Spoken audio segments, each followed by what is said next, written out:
লং distance relationship.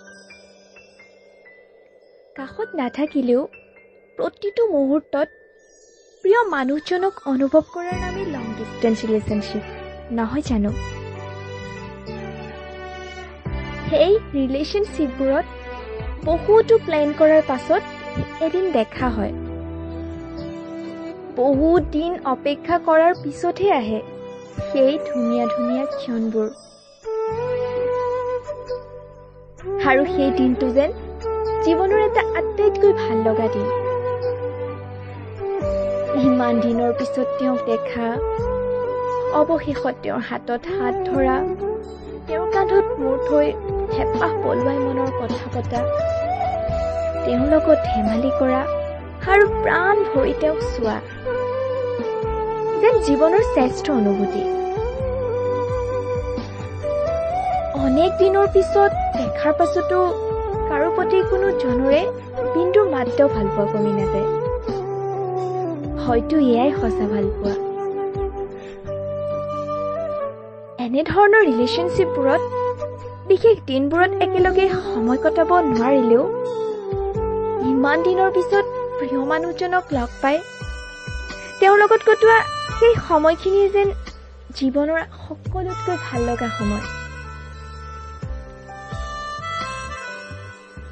লং distance ৰিলেশ্যনশ্বিপবোৰ maintain কৰাও খুবেই tough হৈ পৰে।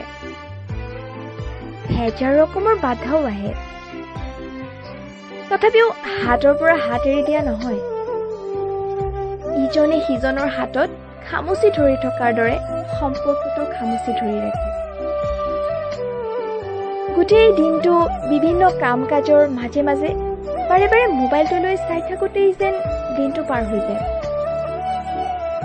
ফেচবুক মেছেঞ্জাৰৰ সেই টুং শব্দটো শুনাৰ কাৰণে যেন কাণখন থিয় হৈ থকা, অন্য কাৰোবাৰ মেছেজ পালে এক্সপেক্টেশ্যন ফুলফিল নোহোৱাৰ বাবে মুখত এটা বিৰক্তিৰ ভাৱ লৈ সেই মেছেজবোৰ পঢ়া, তাৰপিছত তেওঁক এবাৰ নক দিয়া বা তেওঁৰ এবাৰ ফেচবুকৰ আইডিটোত এবাৰ ঘূৰি অহা, এনেকৈ হৈ থাকে সেই লং ডিষ্টেন্স ৰিলেশ্যনশ্বিপবোৰত।